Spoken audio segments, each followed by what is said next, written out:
सभी का स्वागत करती हूँ। दर्शकों, आज जो दीपावली का महापर्व है, दीपावली का त्योहार भारत के लोकप्रिय और महत्वपूर्ण त्योहारों में से एक है।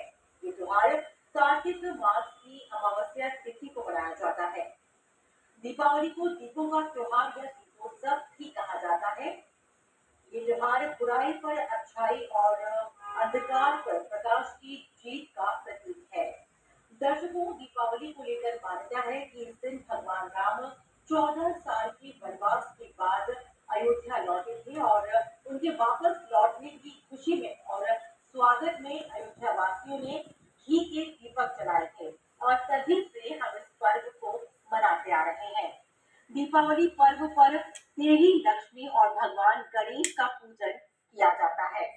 धार्मिक मान्यताओं के अनुसार इस दिन मां लक्ष्मी का पूजन करने से सुख, समृद्धि, धन, यश और वैभव सभी की प्राप्ति होती है और जो भी भक्त सच्चे मन से मां की आराधना करते हैं, उनकी सभी मनोकामनाएं पूर्ण हो जाती हैं। तो चलिए दर्शकों, आज इस पावन पर्व को हम आप सभी के साथ मनाते हैं। सबसे पहले मैं आप सभी को दीपावली की बहुत बहुत शुभकामनाएं देना चाहूंगी। आप सभी के लिए ये पर्व शुभ और मंगलमय हो। आज इस पर्व पर हमारे साथ प्रसिद्ध वेदाचार्य पंडित गर्गाचार्य शास्त्री जी भी मौजूद हैं। पंडित जी, आपका बहुत बहुत स्वागत है दूरदर्शन स्टूडियो में और आपको भी दीपावली पर्व की बहुत बहुत शुभकामनाएं। आपके लिए बहुत बहुत धन्यवाद एवं साधुवाद और आपके लिए बहुत बहुत दीपावली की शुभकामनाएं। मैं सभी भारतवर्षीय सभी के लिए दीपावली के हृदय से साधुवाद, हृदय से उनको धन्यवाद एवं बहुत बहुत बधाई देना चाहता हूँ। पंडित जी, जानना चाहेंगे कि दीपावली पर्व का हमारे जीवन में क्या महत्व है? दीपावली पर्व का यही महत्व है हमारे जीवन में कि हम लोग जो है दीपोत्सव जो मनाएं, तो इसके लिए हमको सबसे पहले शुद्धता और स्वच्छता की आवश्यकता है। इस प्रकार से पंचदिवसीय पर्व महोत्सव मनाया जाता है। ये पंचदिवसीय पर्व महोत्सव है। इसमें धन त्रयोदशी के दिन कुबेर की पूजा की जाती है और नरक चतुर्दशी के दिन यम के लिए दीपदान किया जाता है। भगवान ने नरकासुर का उद्धार किया, तो पहले तो केवल एक नरकासुर का उद्धार किया, आज तो हमको हर वर्ष नरक से ही निकलना पड़ता है। क्यों? ये श्रावण भादों में जो बरसात से गंदगी कीड़े हो जाते हैं, उसके लिए हम जगह जगह घास फूस हो जाती है, उसको सफाई करते हैं, घरों की सफाई करते हैं। क्योंकि बरसात से कीड़े जो हो जाते हैं, तो सफाई नहीं करेंगे तो गंदगी रहेगी तो हम बीमार पड़ेंगे। इसलिए हम गंदगी में रहेंगे तो बीमार रहेंगे। इसलिए हमको चाहिए कि दीपावली आ रही है, दीपावली तो हमको एक उद्देश्य, एक संदेश देती है कि आप अपने घर में साफ सफाई रखिए। तो हम लक्ष्मी चाहते हैं, तो लक्ष्मी चाहने के लिए केवल यही भावना कि हमारे घर में सफाई होगी तो लक्ष्मी जी आएंगी, तो इस भावना से हम लोग सफाई करते हैं घर की। जी, पंडित जी, दीपावली पर लक्ष्मी पूजन की मान्यता है। जानना चाहेंगे आपसे कि दीपावली पर लक्ष्मी पूजन क्यों किया जाता है? लक्ष्मी पूजन इसलिए किया जाता है कि लक्ष्मी सब चाहते हैं। तो समुद्र मंथन के समय समुद्र से 14 रत्न निकले, उसमें से एक रत्न महालक्ष्मी है, जो कि भागवत के अष्टम स्कंद के अष्टम अध्याय में अष्टम श्लोक में ततश्चा विदुः साक्षात श्री रमा भगवत परा रंजयंती विशाखांत्या विद्युत सौदा मन्यथा। ऐसे लक्ष्मी जी प्रकट हुई और सभी ऋषियों ने कहा कि हमको चाहिए, हमको चाहिए, हमको चाहिए। तब भगवान नारायण को जाकर उन्होंने जयमाला पहनाई और नारायण ने उनको अपनाया। तो यहाँ लक्ष्मी सभी चाहते हैं, तो जिसको लक्ष्मी चाहिए वो नारायण की भी आराधना करे। तो लक्ष्मी के चाहने के लिए केवल हम लक्ष्मी पूजन करते हैं इस दिन, दीपावली वाले दिन। लक्ष्मी जी दीपावली वाले दिन ही प्रकट हुई थी, इसलिए लक्ष्मी का उत्सव मनाते हैं। तो जो उत्सव मनाते हैं लक्ष्मी जी का, तो लक्ष्मी प्रसन्न भी होती हैं और उनके घर में हमेशा निवास करते हैं, उनको सुख समृद्धि का आशीर्वाद प्रदान करते हैं। जी, पंडित जी, साथ ही हम ये जानना चाहेंगे कि दीपावली का महापर्व 5 दिनों तक चलने वाला पर्व है। ये त्योहार 5 दिनों तक ही क्यों मनाया जाता है? 5 दिनों तक इसलिए मनाया जाता है कि पहले दिन केवल हम कुबेर की पूजा करें, यानी धन तिजोरी की पूजा करें, अपने फैक्ट्री इत्यादि में सभी जगह पूजा करें। तो कुबेर की पूजा के लिए हम धन त्रयोदशी की पूजा करते हैं। फिर हम यम के लिए दीपदान करते हैं। जो यम को दीपदान करते हैं, उनकी जो यम की यातना उन्हें नहीं भोगनी पड़ती है, यमराज उनसे बहुत प्रसन्न होते हैं जो यम को दीपदान करते हैं। और फिर आते हैं महालक्ष्मी जी का जो पूजन करते हैं, तो लक्ष्मी जी का जो उत्सव मनाते हैं, तो लक्ष्मी ही बहुत प्रसन्न होती है। उससे जो रात्रि भर जागरण करता है, तो लक्ष्मी उनके यहाँ पर निश्चित रूप से विराजमान होती हैं और उनसे प्रसन्न होकर के उन्हें आशीर्वाद प्रदान करती हैं। उनकी यहाँ स्थिर लक्ष्मी, एक होती है चंचला लक्ष्मी और एक होती है स्थिर लक्ष्मी। तो जो चंचला लक्ष्मी है वो चलायमान होती है और स्थिर लक्ष्मी जो रात्रि भर जो जागरण करके जो लक्ष्मी की आराधना करता है, तो उस लक्ष्मी प्रसन्न होकर के उनके घर में सदैव निवास करती हैं। 8 प्रकार की जो लक्ष्मी है, अष्ट लक्ष्मी हमेशा उसके यहाँ पर निवास करती हैं। और फिर चौथे नंबर पे आता है आपके अन्नकूट, जो है गोवर्धन पूजा की जाती है। जब इंद्र का मान मर्दन किया श्री कृष्ण भगवान ने अपने ही स्वरूप गोवर्धन का पूजन कराया, तो इंद्र ने उस समय अपने ही गोवर्धन का पूजन कराया, अपने ही स्वरूप गोवर्धन का। तो गोवर्धन की पूजा पड़वा के दिन की गई थी, इसलिए आज तक सब लोग उस दिन से पड़वा को गोवर्धन की पूजा करते हैं। फिर यम द्वितीया को यमराज की उस यम द्वितीया में भाई और बहन हाथ पकड़ करके यमुना में स्नान करते हैं, तो उन्हें कभी नरक नहीं भोगना पड़ता। यमराज से बहुत प्रसन्न होते हैं उस भाई बहन से। ये पंचदिवसीय पर्व महोत्सव है। जी पंडित जी, दीपावली का त्योहार सिर्फ भारतवर्ष में नहीं बल्कि विदेशों में भी धूमधाम के साथ मनाया जाता है। विदेशों में जो हमारे भारतीय रह रहे हैं वो भी इस त्योहार को पूरे हर्षोल्लास और उमंग के साथ मनाते हैं। आपसे हम जानना चाहेंगे कि जब दीपावली पर लक्ष्मी पूजन किया जाता है, लक्ष्मी पूजन का बहुत ज्यादा महत्व है, तब उसमें कौन कौन सी पूजन सामग्री की जरूरत होती है? तो सबसे पहले पूजन सामग्री के लिए हमको एक थाली चाहिए, उसमें कटोरी है अथवा छोटे छोटे दीपक भी रख सकते हैं उसमें साथ में। उसमें रोली है, तो जैसे चावल हमने रख लिए तो ये चावल हो गए। फिर उसमें एक दीपक में हमने रोली रख ली और फिर एक दीपक में हमने चंदन रख लिया, फिर हल्दी रख ली, फिर इसमें गुलाल रख लिया, फिर सिंदूर रख लिया, फिर इत्र रख लिया। तो ये इसमें लक्ष्मी जी की प्रसन्नता के लिए हम अपने तिजोरी में रखने के लिए ये जो कोड़ी है इनको रख सकते हैं हम। और ये कमल गटा है, कमल बीज है, लक्ष्मी जी कमल पर ही विराजमान है, कमलासन है उनका और कमला नाम लक्ष्मी का है। और ये साथ ही साथ में गोमती चक्र है। तो इनको लक्ष्मी पूजन वाले दिन इनको मैया को अर्पण करके, और जैसे खील है, बतासा है, ये पंचमेवा है, इनका जो भोग लगाते हैं लक्ष्मी बहुत प्रसन्न होती हैं। तो ऐसा पूजन करने से लक्ष्मी प्रसन्न होती हैं और उनकी पूजन की विधि जो अभी हम आपको बतलाएंगे कैसे पूजन किया जाता है। तो ये पूजन की सामग्री पहले से एकत्रित करके रखना चाहिए। जी, तो चलिए पंडित जी, दीपावली का आज महापर्व है और पूजन का मुहूर्त भी शुरू हो गया है, तो हम लोग भी पूजन शुरू करते हैं। मैं भी आपसे निवेदन करना चाहूंगी कि आप भी माता लक्ष्मी का पूजन शुरू करें। तो लक्ष्मी जी पूजन में देखिए हम इसमें जो है सर्वप्रथम हम अधिकांश देखते हैं तो लक्ष्मी है, गणेश जी हैं, सरस्वती जी हैं। तो लक्ष्मी तो सब चाहते हैं, पर लक्ष्मी आने में विघ्न होता है, बड़े ही उत्पात होते हैं, बड़ी ही मतलब आदि व्याधि आती हैं। अरे साहब इतना नुकसान हो गया हमारा, तो हमको तो बड़ी परेशानी हो गई, हमारा तो काम बनने जा रहा था और वो बना ही नहीं। क्यों? क्योंकि इस समय समुद्र का मंथन हुआ, तो समुद्र का जब मंथन हुआ तो अमृत तो निकला नहीं, उसमें विष निकल आया। क्यों? क्योंकि उन्हें विलोक के विघ्नेश विघ्न बिना, बगैर विघ्नेश यानी बगैर गणेश जी की पूजा करके उन्होंने सीधा अमृत मंथन किया। तो समुद्र का मंथन किया अमृत निकालने के लिए, इसलिए वहां पर अमृत नहीं निकला, विष निकल आया। तो हम लोग लक्ष्मी जी की पूजा करें तो उससे पहले हमको हमारी लक्ष्मी आने में हमारे यहाँ पर किसी प्रकार की कोई बाधा न रहे, हमारे सुचारू रूप से काम हो, तो उसके लिए हम सर्वप्रथम हम गणेश जी की पूजा करें। तो गणेश जी है विघ्न विनाशक। तो जो गणेश जी की पूजा नहीं करते हैं तो जो विघ्न हरता है वही विघ्न कर्ता बन जाते हैं। फिर करते हैं हम सरस्वती जी की पूजा। तो सरस्वती जी की पूजा इसलिए करते हैं कि जो लक्ष्मी तो आए पर हमारे सत्कार्य में खर्च हो। अगर हम सरस्वती की पूजा नहीं करेंगे तो फिर हमारी बुद्धि काम नहीं करेगी, लक्ष्मी आएगी ना तो फिर होटल बोटल या सुरा सुंदरी में ही खर्च होगी। तो इसलिए हम चाहते हैं कि सरस्वती हमको सद्बुद्धि प्रदान करें और वो सत्कार्य में ही खर्च हो। वो है लक्ष्मी, फिर हमारे यहाँ स्थिर होकर के विराजमान होती है क्योंकि सत्कार्य में लगती है, उसमें कोई विघ्न नहीं होता है। फिर हम लक्ष्मी जी की पूजा करें। तो लक्ष्मी जी की पूजा करने के लिए तो हमको सर्वप्रथम एक दीपक जला करके और मैया की दाहिनी ओर उस दीपक को रख देना चाहिए, फिर हम पूजन प्रारंभ करना चाहिए। तो आइए अब हम पूजन करते हैं।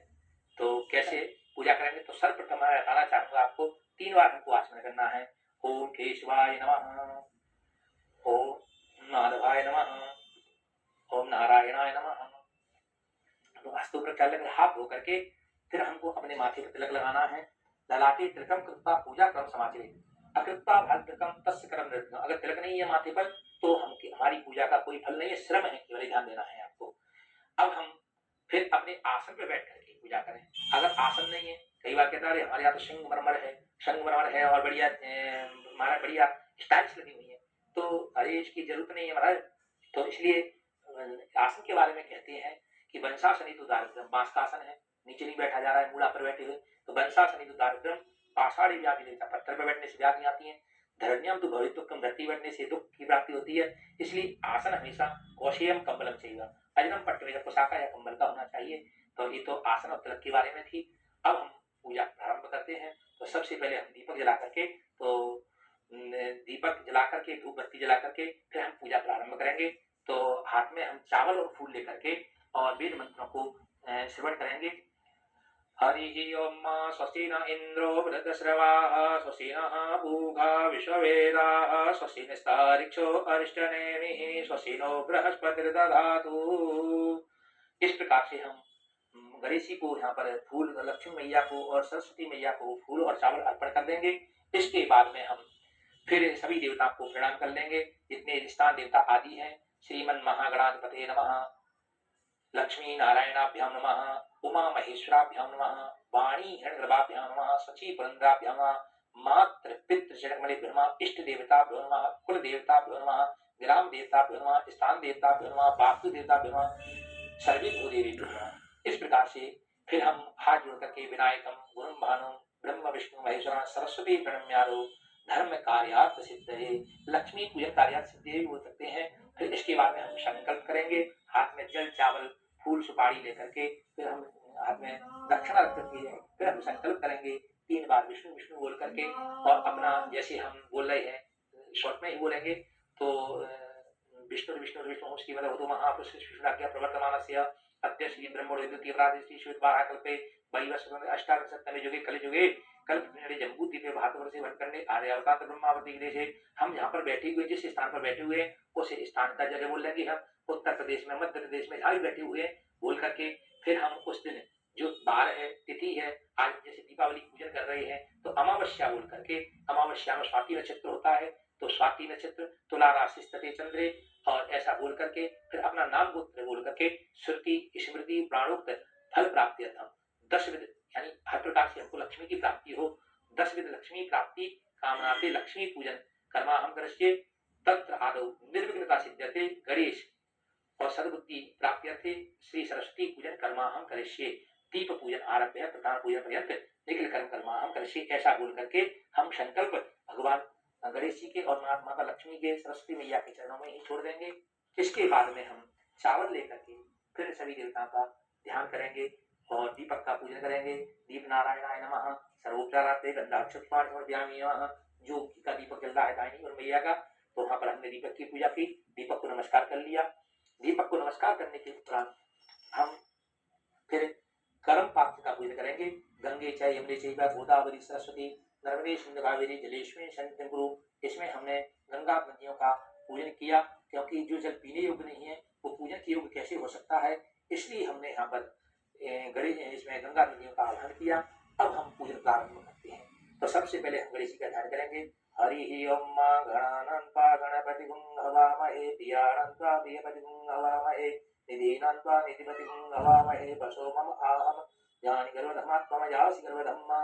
अब देखिए हमको मंत्र नहीं आता है तो हम केवल श्री गणेशाय नमः ध्यायेत् नमस्तं समर्पयामि आवाहयामि स्थापयामि।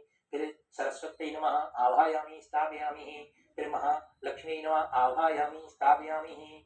फिर कलश पर भी सभी देवताओं का ध्यान करते हैं, वरुण कलश देवता पर, क्योंकि वरुण इनके पिता हैं और माता लक्ष्मी के, और हम वरुण कलश में सभी देवताओं का फिर उसका पूजन कर सकते हैं। तो वरुण देवता आवाहयामि स्थापयामि। फिर हम उनको जल से 4 बार स्नान कराएंगे। 4 बार का मतलब होता है हम उनके पहले चरण धुला रहे हैं, पाद्यो पाद्यम, फिर उनके हाथ धुला रहे हैं, हस्तेयो अर्घम, फिर उनको जल पिला रहे हैं, मुखे आचमनीयम, फिर उनको सर्वांग स्नान, पूरे सर्वांग स्नान करा रहे हैं। इसके बाद में हमने पंचामृत बना करके रखा है, तो पंचामृत से हम उनको स्नान कराएंगे। पंचामृतम मयानीतम पयोदधीगतम मधु शर्कराचासनाख्य स्नानार्थम प्रतिगृह्यताम। पंचामृत स्नान के बाद में इस प्रकार से हम ये पंचामृत देवता का सावन है, तो इस प्रकार से हम साबुन के बाद नहाते हैं, उसी प्रकार से फिर हमको शुद्ध जल से देवताओं को भी स्नान कराना चाहिए कि साबुन लगाना, पंचामृत लगाना रह जाए। एक तो यहाँ पर चित्रपट है, कहीं हम मूर्ति रखते हैं तो मूर्ति को हम पंचामृत से स्नान कराते हैं। तो इसके बाद में हमको शुद्ध जल से उनको स्नान कराइए और शुद्धोदक स्नानं समर्पयामि, ऐसे बोल करके हम नहाने के बाद में वस्त्र धारण करते हैं। उसी प्रकार से देवता को भी वस्त्र धारण कराया जाता है। वस्त्र, उपवस्त्र, वस्त्र होता है नीचे और उपवस्त्र होता है ऊपर का। जैसी प्रकार से हम जो धोती पहने हुए और दुपट्टा पहने हुए, तो ये वस्त्र है और ये उपवस्त्र है। इसी प्रकार देवता को 2 वस्त्र धारण कराना चाहिए। वस्त्र उपवस्त्र समर्पयामि। वस्त्र के बाद में फिर शास्त्रीय विधान है कि जब वस्त्र धारण करते हैं तो हमको आचमन करना चाहिए, तो वस्त्रांते आचमन जलम समर्पयामि। इसके बाद में हम यज्ञोपवीत गणेश जी को अर्पण करेंगे। गं गणपते नमः यज्ञोपवीतम समर्पयामि। इसके बाद में हम यज्ञोपवीत के बाद में भी आचमन करने का 2 बार विधान है। 2 जनेऊ होते हैं, पहनाए जाते हैं, इसलिए दुराचमनीय समर्पयामि। इसके बाद में हम उनको रोली, चावल, फूल चढ़ाएंगे, माला पहनाएंगे। तो इस प्रकार से हमने गंधम विलेपयामि गं गणपतये नमः महासरस्वत्यै नमः महालक्ष्म्यै नमः। इस प्रकार से हम उनको फिर चावल चढ़ाएंगे, अक्षतम समर्पयामि, फिर पुष्पाणि समर्पयामि, सबको हम फूल चढ़ा देंगे। ओम और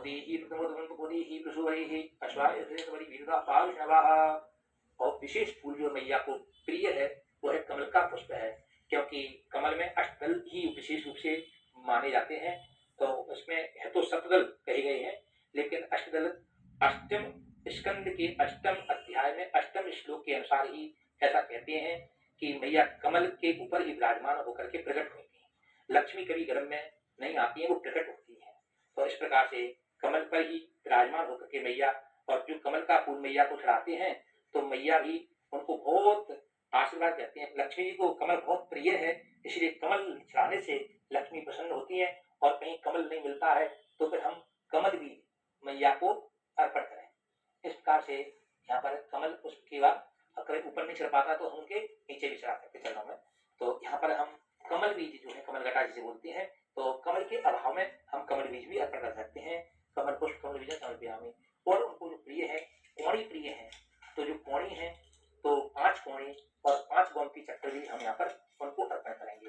तो ऐसा करने से फिर इनको पूजन करने के बाद में दूसरे दिन इनको उठा करके 5 कमल बीज हैं, 5 कोणी हैं और 5 गोमती चक्र हैं, इनको हम दूसरे दिन इनको एक लाल कपड़ा में बांध करके रखेंगे, साल भर तक उसी तिजोरी में रखेंगे। फिर लक्ष्मी जी पूजन आएगा तब पुनः इनको हम पूजन करेंगे और इस प्रकार से लक्ष्मी जी को अर्पण करेंगे। फिर ये साल भर तक के लिए इनको बांध करके हम कपड़े में अपनी तिजोरी में रख लेंगे।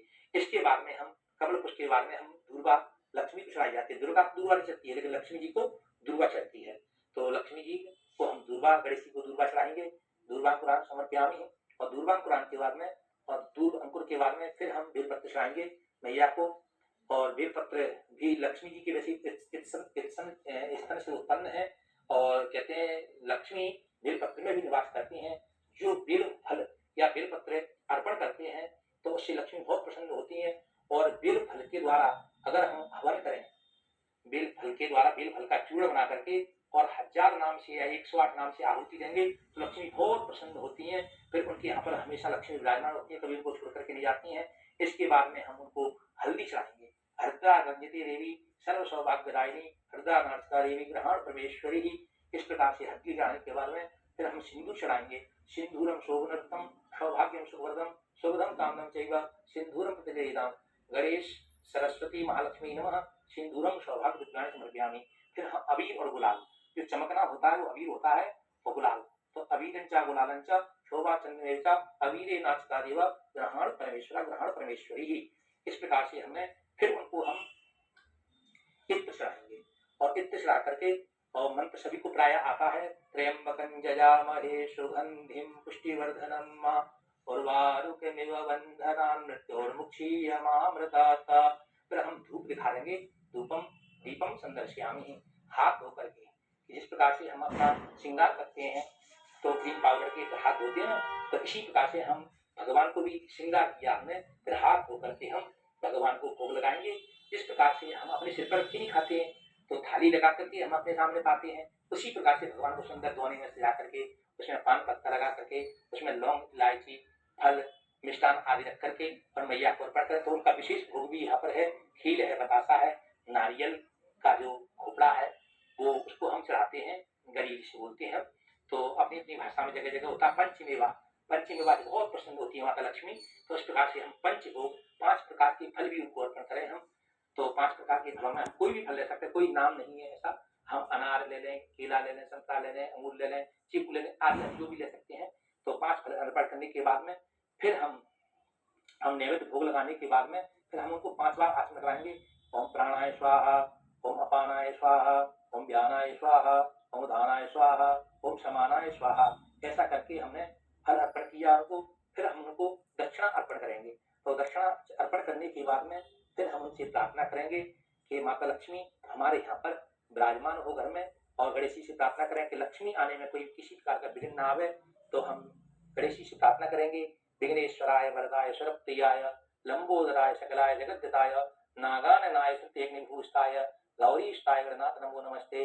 तो यहाँ पर गणेश जी से हमने प्रार्थना की, और लक्ष्मी मैया के साथ में हम उनको विशेष रूप से 8 जो लक्ष्मी हैं उनका भी हम साथ में यहाँ पर ध्यान कर लेंगे। तो 8 लक्ष्मी और उनकी अंग पूजा भी हम कर लेंगे।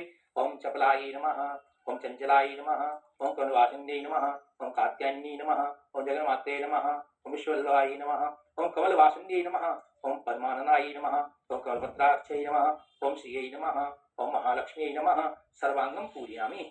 इस प्रकार से हम अष्ट सिद्धि आदि की पूजा करेंगे उसमें। तो अड़मा और महिमा और गर्मिणा और लघिमा और प्राप्त्यै और प्राक्याम्यै और ईशत्यै और वशत्यै, ये 8 प्रकार की लक्ष्मी है।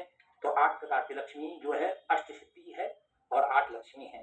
तो 8 लक्ष्मी नमः आवाहयामि स्थापयामि, विद्या लक्ष्मी नमः आवाहयामि स्थापयामि, सौभाग्य लक्ष्मी नमः आवाहयामि स्थापयामि, अमृत लक्ष्मी नमः आवाहयामि स्थापयामि, कमलवासिनी नमः आवाहयामि स्थापयामि, और सत्य लक्ष्मी नमः आवाहयामि स्थापयामि, और भोग लक्ष्मी नमः आवाहयामि स्थापयामि, योग लक्ष्मी नमः आवाहयामि स्थापयामि। जो उनका अपन ने बुलाया है लक्ष्मी जी को, उनका सबके लिए हम गंधाक्षत रोली चावल को चढ़ा देंगे। सर्वोपचाराते गंधाक्षत पुष्पाणि समर्पयामि।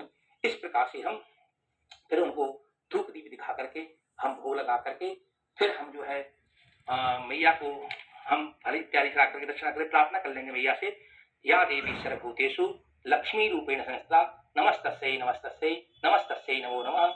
और सरस्वती मैया से प्रार्थना कर लेंगे, या देवी सर्वभूतेषु बुद्धि रूपेण संस्था नमस्तस्यै नमस्तस्यै नमस्तस्यै नमो नमः। पंडित जी जानना चाहेंगे कि देवी लक्ष्मी के साथ साथ और किस किस भगवान की पूजा इस पर्व पर की जाती है? देवी लक्ष्मी जी के साथ में जो पूजा है मुख्य रूप से सबसे पहले देहली विनायक की पूजा। हमारे घर में कोई किसी प्रकार का विघ्न न आवे, इसलिए द्वार पर ही विघ्न विनायक भगवान श्री गणेश जी की पूजा हमको करनी है। द्वार देहली विनायक के कई घरों में पुराने प्राचीन समय में गणेश जी बने रहते थे, उनकी पूजा। इसके बाद में हम महाकाली के रूप में, क्योंकि महाकाली महालक्ष्मी महासरस्वती, तो काली के रूप में हम शाही की पूजा करें, यानी पेन कलम की पूजा करें, और सरस्वती के रूप में और कापी की पूजा करें। तो ये किताब की पूजा करें, वही पसना की पूजा करें। इसके साथ में हम तिजोरी का पूजन करें, कुबेर पूजन आदि करें। और फिर अपने घर में तराजू तो सब लोग रखते ही आज के समय में, आजकल डिजिटल तराजू चल गए हैं, तो उनका भी हम स्वस्तिक बना करके उन पर फिर उनका भी पूजन करें गंधाक्षत करके। फिर इसके बाद में दीप माल खजलाएं, 11 दीप, कम से कम 5 दीप, 11 दीप, 108 दीप, जैसी भावना है, जैसी व्यवस्था है वैसे दीप जला करके। और जिस प्रकार से अभी हमने दीप यहाँ पर जलाए हुए हैं, तो ये दीप मालिका का हम उन पे खीर और बतासे चढ़ा देंगे। तो ये इतना ही बोलना है हमको, दीप मालिकाई नमः, दीपावली नमः, सर्वोपचारार्थे गंधाक्षत समर्पयामि नमः, एतानि नैवेद्यं निवेदयामि। खीर बतासा दीपावली को चढ़ा करके, दीप मालिका को चढ़ा करके, और इसके बाद में हमको और घर के अंदर से लेकर के घर के बाहर तक दीपक रखना चाहिए। फिर मैया लक्ष्मी की हमको आरती करके फिर मैया प्रणाम करना चाहिए, और इसके साथ ही हमको उनको से प्रसन्न करना। तो बढ़िया सरल और सुगम है मैया लक्ष्मी का, वो है श्रीम ह्रीम बोले। और थोड़े हम श्री सूक्त का पाठ भर करें। थोड़ा करना चाहते हैं स्त्री के लिए, तो हम नारायण भगवान की आराधना करें, गोपाल कृष्ण नाम है, विष्णु नाम आदि का पाठ। तो इससे लक्ष्मी चंचला नहीं होती, स्थिर लक्ष्मी होती है। क्योंकि पति के साथ में पत्नी को बुलाते हैं तो वो स्थिर होती है, और पत्नी को अकेली बुलाते हैं तो पत्नी आएगी, व्यवहार निभाएगी, चली जाएगी, क्योंकि वो पति देव अभी घर पे हैं, उनके पास जाना है। इसीलिए पंडित जी जानना चाहेंगे कि दीपावली का पर्व हमें क्या संदेश देता है? तो मैं यही कहना चाहूंगा कि दीपावली का पर्व जो संदेश हमको यही देता है कि जिस प्रकार से एक दिन लक्ष्मी जी का पूजन करते हैं, तो एक दिन लक्ष्मी की पूजा की हम इतनी सफाई करते हैं, साफ-सफाई रखते हैं, तो इस प्रकार से हम हमेशा घर में सफाई रखेंगे, गंदगी नहीं रखेंगे, तो हमेशा लक्ष्मी हमसे प्रसन्न रहेगी। दर्शकों, दीपावली का त्योहार सांस्कृतिक और सामाजिक सद्भाव का भी प्रतीक है। इस त्योहार के कारण कहीं न कहीं लोगों में अभी भी सामाजिक एकता बनी हुई है। पंडित जी क्या कहेंगे आप? हमारे यहाँ परंपरा रही है कि दीपावली वाले दिन भले कितनी भी बेव्यवस्था रहे, तो लोग जाकर गले मिलते हैं। जो छोटे हैं वो बड़ों को प्रणाम करते हैं, बड़े जो हैं छोटों को आशीर्वाद देते हैं, मित्र जो हैं गले मिलते हैं। यही सद्भावना का एक संदेश देती है दीपावली हमको। जी, दीपावली के त्योहार पे हम लोग दिए जलाते हैं, पटाखे चलाते हैं।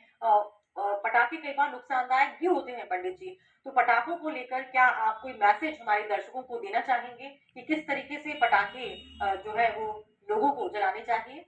पटाखे चलाएं, मना नहीं है, ये उत्सव है, उत्साह पूर्वक मनाएं, लेकिन बहुत बड़े बड़े नहीं चलाना है जिनसे कहीं कोई हादसा हो जाए। छोटे वाले पटाखे बच्चों का ही मन होता है चलाने का, इसलिए छोटे पटाखे चलाना है। पंडित जी आपका बहुत-बहुत शुक्रिया। आप दूरदर्शन स्टूडियो में आए और आपने विधि-विधान से हमारे दर्शकों को देवी लक्ष्मी का पूजन कैसे किया जाता है ये बताया। इसके लिए आपका बहुत-बहुत शुक्रिया और साथ ही आपको दीपावली पर्व की बहुत-बहुत शुभकामनाएँ। आपके लिए बहुत बहुत धन्यवाद एवं आपके लिए बहुत बहुत साधुवाद और सभी देशवासियों के लिए बहुत बहुत दीपावली की शुभकामनाएं। इसी प्रकार से आप लोग दीपावली पूजन विधि विधान से करेंगे तो निश्चित रूप से लक्ष्मी मैया आप पर कृपा करेंगी। और मैं इसी के साथ में दूरदर्शन का भी बहुत बहुत आभारी हूँ। दूरदर्शन को बहुत बहुत धन्यवाद, हमको याद करते हैं और हम आ जाते हैं। दर्शकों, आज दीपावली का महापर्व हमने आप सभी के साथ मनाया। मैं उम्मीद करती हूँ कि ये त्योहार आप सभी के जीवन में ढेरों खुशियाँ लेकर आएगा। और अंत में बस जाते-जाते मैं आप सभी से यही कहना चाहूँगी कि जलाओ दिए पर रहे ध्यान इतना, अंधेरा धरा पर कहीं रह ना जाए। बहुत बढ़िया, धन्यवाद।